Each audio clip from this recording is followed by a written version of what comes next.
Good evening, everyone. Today I'm just going to tell you a bit about my story, how I was present but invisible. My experience with children's services led me to believe that I was a ghost in the room, although I was present. Throughout the process, I didn't believe that the professionals in my case were willing to acknowledge my commitment and ability to care for my young son. I fear that this stigma came about because I was a young black man, and if I had not fought so hard to be taken seriously, I worry where my child would be now. I had a happy childhood with my aunts and my family. I enjoyed education and achieved excellent exam grades before going into college. At 16, I met my partner who told me that she had grown up in care. I didn't have any social services experience, so when my partner became pregnant, gave birth at 17, I didn't know that children's services would be involved in our lives. My partner didn't tell me about pre-birth assessment or our child had a social worker. And as I was studying, I wasn't aware of their purpose for visits or meetings. When my girlfriend said she would be assessed on her parenting by children's services, I thought it would help her as this was her first child. Even when I was told that our son was placed on a child in need plan, I didn't feel concerned as I was told it would enable us to get additional support. I was a teenage father. I had no idea what being involved in children's social care system meant. So I didn't know that I needed advice or information about my rights in this process. My girlfriend was obviously more aware, but didn't tell me what was going on. On the few occasions that I did see professionals working with my child, they didn't ask me for my input or tell me they needed me to be more involved, even when things weren't going well. Being young parents, we need support. And whilst my family were always supportive, my girlfriend's family were unhappy about our relationship and angry that she had my child. This caused many battles, and within 2 years, our relationship came to an end. And we agreed that I should move out. I was leaving our relationship, but not our son. Children's Services arranged for me to have contact with my son, collecting, returning him to nursery. The staff soon told me that he had already been collected, or he hadn't come in that day, and his mum wouldn't answer or return my calls. I wasn't getting to see my son regularly.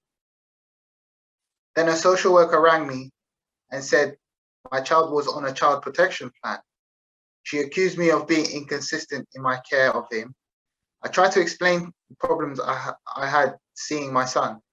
She clearly had the impression that I was just another young black man who had got his girlfriend pregnant and then left. The social worker told me they were considering going to court to get a care order to take my child into care. I needed to find someone to represent me. I couldn't understand that they didn't believe that I could care for my son. Every time I spoke to the social worker, I felt like screaming. I'm not invisible. I'm right here. I'm willing to love and care for my son. But I felt like no one was listening. It was only when I found a solicitor to speak on my behalf that everything changed. The local authority arranged a family group conference, an opportunity for our families to meet and propose a care plan for my son. It was a challenging process, but it felt positive.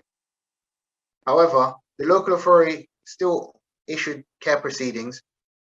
I had to go through this distressing process to prove what I thought I had always shown every professional I had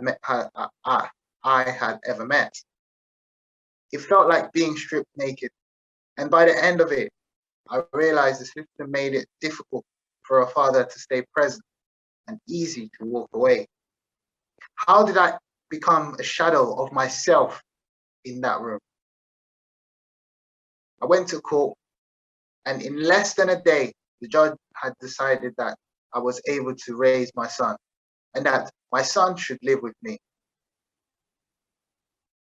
I'm sure that I'm not the only father, regardless of color or age, committed to caring for their child and willing to work with professionals to achieve their child's best outcome.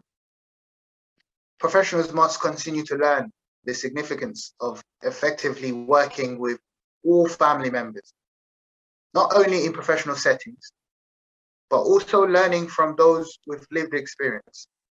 This includes in any assessments, especially when parents may not be together. Without being included in all aspects of the process, how can both the maternal and paternal side of the family be given a chance to properly care for a child without further intervention from the state? Being part of Family Rights Group parent panel and trustee has given me a platform to use my voice and lived experience to support others in similar situations. My son and I are going from strength to strength with no social work involvement. We have just moved into a beautiful home where he has a garden, and once we come out of the lockdown, he can have sleepovers and some real fun. I have chosen another career to work around my son, who is loved, made feel important and secure, and not just a statistic in anyone's file. I will spend the rest of my life ensuring that no one ever considers him or me to be invisible ever again. Thank you for listening.